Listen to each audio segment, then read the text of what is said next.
কেমন আছো সবাই? আশা করছি সবাই ভালো আছো, সুস্থ আছো। আমি আছি মোটামুটি।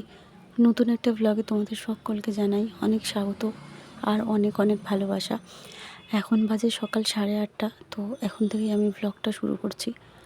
আজকে অনেক সকাল সকাল ঘুম থেকে উঠে পড়েছি। বলতে ঘুম এখন সেরকমভাবে আর হয় না। আজকে হয়তো আমার কথা শুনতে তোমাদের একটু অসুবিধা হতে পারে, কারণ কি আমি একটা জায়গাতে এসেছি, তো সেখানে বসে আমি ভয়েস ওভার দিচ্ছি, কারণ বাড়িতে একদমই সময় হয়নি। কয়েকদিন ধরে খুবই ব্যস্ত ছিলাম। আগের দিনে আমি একটা জায়গাতে গিয়েছিলাম, তো এদিক ওদিক করতে করতে না একদমই সময় হচ্ছে না। তো আজকেও আমি এক জায়গাতে এসেছি, তো সেখানে বসেই আমি ভয়েস ওভার দিচ্ছি। জানি না কতটা কি দিয়ে উঠতে পারবো, তবে চেষ্টা করবো আজকের মধ্যে ভ্লগটা দেওয়ার। তবে এখন যদি আমি ভয়েসটা না দিই, তাহলে বিকেলবেলা আমি তোমাদেরকে ভ্লগটা দিতে পারবো না, সেই কারণে একটু মানিয়ে গুছিয়ে নিও। তো সকালবেলা উঠে গাছে জল দিয়ে এসে আর ঘরের বিছানাটা গুছিয়ে নিচ্ছি। বিছানার চাদরটাও ভাবলাম যে আজকে পাল্টাবো, কারণ কি অনেক দিন হয়ে গেছে বিছানার চাদরটা পাল্টানো হয় না। নোংরা যদিও সেরকম একটা হয় না, কিন্তু দেখবে কিছুদিন হয়ে গেলে তখন ওই একই চাদরে আর ঘুমোতে ইচ্ছা করে না। সেই কারণে সকালবেলা উঠেই আজকে বিছানার চাদরটা পাল্টে নিলাম। আর মশারি খাটিয়েছিলাম কালকে রাত্রেবেলা, কারণ কি প্রচণ্ড মশা। আর মশার ধূপটা শেষ হয়ে গেছিলো, আমি ভুলে গেছিলাম আনতে। আসলে এই নতুন নতুন মানে সংসারের হাল ধরছি, তো সেই জন্য মানে সব কিছু যেন গুলিয়ে যাচ্ছে। তো মশার ধূপটা আনতে ভুলে গেছিলাম বলেই মশারিটা খাটাতে হয়েছে, কারণ কি প্রচণ্ড মশা এখানে। মশারি ছাড়া ঘুমানো যায় না, মানে মশার ধূপ ছাড়া। তো ওই কারণেই মশারিটা খাটানো।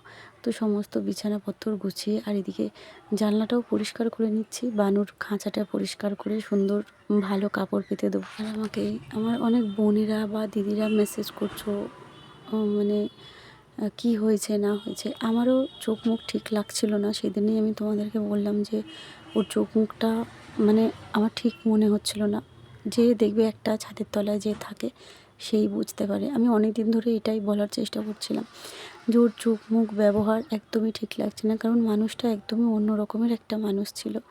তো হঠাৎ করে এই রকম জিনিস আমি নিজেই মেনে নিতে পারছিলাম না। সেই কারণে আমি জানি না, আমি এসব জিনিসে কখনো বিশ্বাস করিনি, কিন্তু এখন আমি বিশ্বাস করতে বাধ্য হচ্ছি। এত মানুষ যখন বলছে, সবাই তো আর ভুল হতে পারে না। তারপর আমাকে অনেকে মেসেজ করছো, অনেকেই বলছো, কারণ আর আমি নিজে বিহেভিয়ারগুলো দেখতে পাচ্ছি চোখের সামনে, পরিবর্তনটা, ও তাকানো, এই সমস্ত জিনিসগুলো আমার নিজেরও একটু চোখে লাগছে। আসলে কি করব বুঝে উঠতে পারছি না, কারণ এই সমস্ত জিনিসের মধ্যে কোনোদিন আমাকে পড়তে হবে আমি স্বপ্নেও ভাবিনি। আমি জানি না এসব কিছু। তবে আমি এখন কিছু বলতে চাইছি না সেসব ব্যাপারে। তোমাদেরকে পরে সব কিছু আমি জানাবো, কেমন? আমি এখন কিছু বলতে চাইছি না। তো সেই কারণে আমি আর কি বলছি না, কিন্তু আমি মানে এইসব জিনিসে বিশ্বাস করতে হবে আমি কখনো স্বপ্নে ভাবিনি।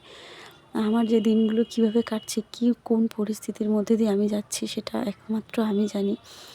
আর কিছু মানুষ আছে যারা প্রতিনিয়ত একই কথা বলে যাচ্ছে, নাটক নাটক নাটক নাটক। আমি একটা কথা তাদেরকে বলবো, ভাই তোমাদের মূল্যবান সময় তোমরা নষ্ট করো না। নাটক দেখতে প্লিজ এসো না। ঘর থেকে আমি জোর করে টেনে নিয়ে আসিনি মাথা দিব্যি দিয়ে যে এসো আমার ব্লগ তোমাদেরকে দেখতেই হবে। দেখো, যার ভালো লাগবে অবশ্যই আমার ব্লগ দেখো, যার ভালো লাগবে না ইগনোর করো। কিন্তু এই ধরনের উল্টোপাল্টা কথা, আমার মাকে তুলে কথাবার্তা, দেখো আমাকে যা বলো আমি সহ্য করে যাই, কিন্তু আমার মাকে, সে একদমই অন্যরকম একটা মানুষ, সাদামাটা একটা মানুষ। সেই মানুষটা না ভিডিও কল, না কল রেকর্ডার, না সোশ্যাল মিডিয়ার সম্বন্ধে, না কিছু, মানুষটা কিছুই বোঝে না এসব সম্বন্ধে। হ্যাঁ, তো সেই মানুষটাকে নিয়ে উল্টাপাল্টা কথা বললে আমি তো সহ্য করবো না। আবার এরকমটাও নয় যে তুমি আমার মা তুলে কথা বলেছো বলে আমি তোমার মা তুলে কথা বলবো, এটা না। তাহলে এটা যদি আমি করি, তাহলে তোমার আর আমার মধ্যে তফাৎটা কী থাকবে বলো? তোমার মাকে নিয়ে যদি আমি কিছু বলি, আসলে তোমার মা হয়তো এইসব ব্যাপারে জানেনই না, না তাই না? তো তাকে নিয়ে আমি উল্টোপাল্টা কিছুই বলবো না। আমি তোমাকে নিয়ে বলবো, তোমার শিক্ষাটা কেমন আমি জানি না। তুমি কারোর মাকে এভাবে কি করে বলতে পারো আমি সত্যিই জানি না। আমার যদি তোমার সাথে দেখা হয়, আমার সামনে দাঁড়িয়ে আমার মার নামে এই কথাগুলো বলো, তোমার জিভটা আমি টেনে হালকা করে ছিঁড়ে নেবো, আর কিচ্ছু করবো না। সোশ্যাল মিডিয়ায় আমি ভিডিও পোস্ট করছি, আমাকে যা খুশি বলার বলো। আমার মা তুলে কোনো কথা বলার কোনো অধিকারই তোমার নেই, কেমন? আমাকে যা ইচ্ছে বলো, ভিডিওটা আমি পোস্ট করছি। আর হ্যাঁ, অনেকে বলছো কি ইনকাম তো এখান থেকে হয়। ভাই, যার সমস্যা আমার ইনকাম না একটু কম হবে, আমার কোনো সমস্যা নেই। যার সমস্যা সে আমার ভিডিও ইগনোর করো, যার নাটক মনে হবে ইগনোর করো। আর যদি নাটক দেখতে ভালো লাগে তাহলে নাটক দেখতে এসো, তোমাদের যেটা ইচ্ছে তোমরা সেটা করতে পারো। দেখতে আসবে আবার এটা ওটা বলবে, অত তোমাদের অ্যাডভাইস আমার চাই না, ঠিক আছে? আমি তাদের কথা শুনবো যে মানুষগুলো আমাকে ভালোবাসে, যে মানুষগুলো ভালোবেসে এত কথা বলবে, যে মানুষগুলো ভালোবাসে, বলে না শাসন করা তারই সাজে সোহাগ করে যে। তো এতদিন ধরে যে মানুষগুলো আমার পাশে ছিল, যে মানুষগুলো আমাকে ভালোবেসেছে, সেই মানুষগুলো যদি আমাকে এখন শাসন করে, সেই মানুষগুলোর কথা আমি শুনবো। কিছু কিছু মানুষ আছে তাদের কথা আমি শুনবো। তোমাদেরকে সাথে পাশে দেখা যায় না, এত ভ্লগ করেছি, কারুর মুখ দেখতে পাইনি। এখন যদি নাক গলাতে আসো তাহলে তো আমি বলবোই। আবার অনেকে বলছো ভিডিও পোস্ট করো সোশ্যাল মিডিয়াতে, আমরা তো দেখতেই পারি। অবশ্যই দেখতে পারো, দেখতে পারো, একটা লিমিট পর্যন্ত কমেন্ট করতে পারো, লিমিট ক্রস করো না। দেখতে পারো, তোমরা যেরকম দেখতে পারো সেরকম আমার যা ইচ্ছে আমি পোস্ট করতে পারি, আমি যা খুশি পোস্ট করতে পারি। সেটা হচ্ছে আমার পার্সোনাল ম্যাটার। আমি কি পোস্ট করব না করব সেটা সম্পূর্ণ আমার ব্যাপার। এবার তুমি দেখবে না দেখবে সেটা তোমার ব্যাপার। তুমি দেখবে আবার বলবেও, আবার মা তুলে কথা বলবে, এতটা তো আমি মেনে নিতে পারি না, তাই না?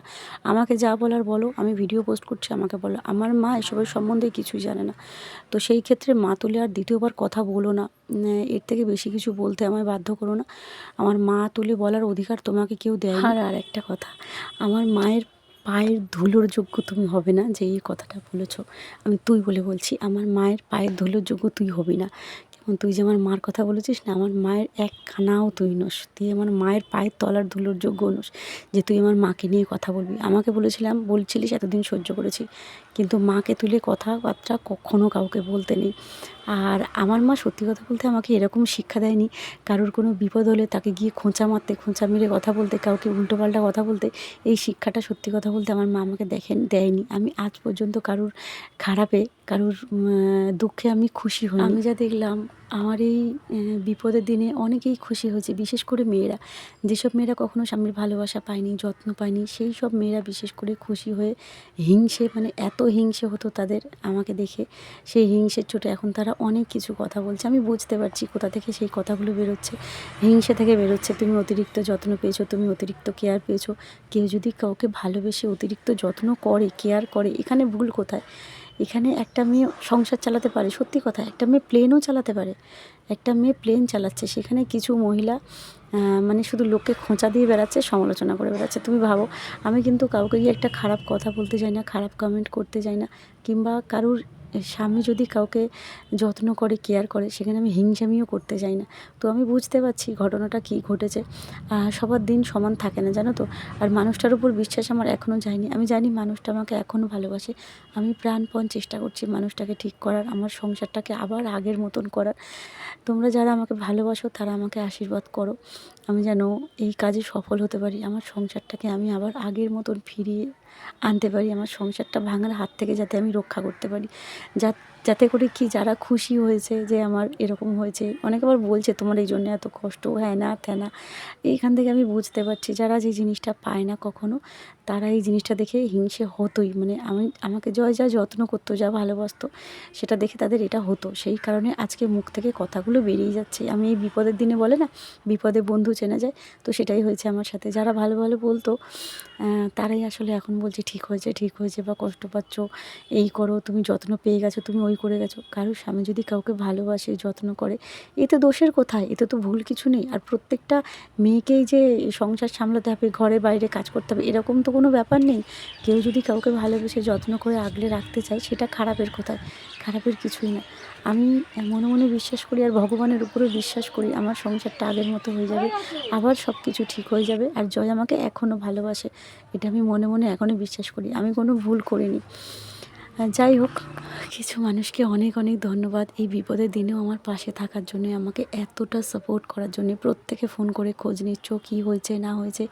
অনেকে আমাকে বলছো দিদি এটা করো, বোন এটা করো, এটা করলে ভালো হয়। বিশ্বাস করো এই সমস্ত জিনিস তো আমি কিছু জানি না, তোমাদের কাছ থেকে শুনে আমার অনেকটা মনে ভরসা আসছে যে না, সব কিছু ঠিক হয়ে যাবে। তোমরা প্রত্যেকেই বলছো, যারা আমাকে ভালোবাসো তাদেরকে অনেক অনেক ভালোবাসা। আর এভাবেই থেকেও, কিছু মানুষের বিপদের দিনে কিছু মানুষ পাশে থাকলে, মেন্টালি সাপোর্টটা, এটা অনেক জরুরি। এটা থাকলেও অনেকটা এগিয়ে যাওয়া যায়, দেখবে তখন আর একা লাগে না। তো সেই সব মানুষগুলোকে অনেক ভালোবাসা, অনেক ধন্যবাদ আমার এই দুঃখের দিনে আমার পাশে থাকার জন্য। সবাই ভালো থেকো। আর যেটুকু পারছি ব্লগ দিচ্ছি। এই ব্লগটা, আজকের ব্লগটা অনেকটাই বড় হতো। সকাল থেকে অনেক কাজকর্মই করেছি, কিন্তু মাঝখানে কিছু ভিডিও ডিলিট হয়ে গেছে। আমারও মানে মাথা কাজ করছে না। অন্য ভিডিও ডিলিট করতে গিয়ে এই ভিডিওটাই ডিলিট হয়ে গেছে। কিছু করার নেই, এখন বাধ্য হয়ে যেটুকু ছিল সেটুকুই তোমাদের সাথে শেয়ার করলাম। মানে মাথা কাজ করছে না, কী করবো ভেবে পাচ্ছি না। মানে সংসারটা এরকম ওলটপালট হয়ে যাচ্ছে, তো বেঁচে থাকতে হয়, তাই বেঁচে আছি। সত্যি কথা বলতে একজন ঠিকই কথা বলেছো, জয় ছাড়া আমি কিছু না, আমি ছাড়া জয় কিছু না। সেখানে যখন দুটো মানুষ আলাদা হয়ে যাচ্ছে এভাবে, সেটাই মেনে নেওয়া যাচ্ছে না। এটা হচ্ছে আসল সমস্যা। অনেকে বলছো জয় কাজ করে দিচ্ছে না, জয়কে চাকর বানিয়ে রেখেছো। আসলে না, এত বড় ছেলেকে কাউকে কখনো চাকর বানিয়ে রাখা যায় না, বুঝেছো? কিছু কিছু মানুষ দুজন দুজনার জন্যই তৈরি হয়, তো আমরা হয়তো দুজন দুজনার জন্যই, ওই জন্য আলাদা হয়ে যাওয়াটা আমরা কিছুতেই মেনে নিতে পারছি না। যাই হোক, চলো আজকের ব্লগটা এইটুকুই। আমি প্রাণপণ চেষ্টা করছি সব কিছু যাতে ঠিক হয়ে যায়। সবাই আশীর্বাদ করো যেন আমরা আবার আগের মতন হয়ে যাই। টাটা।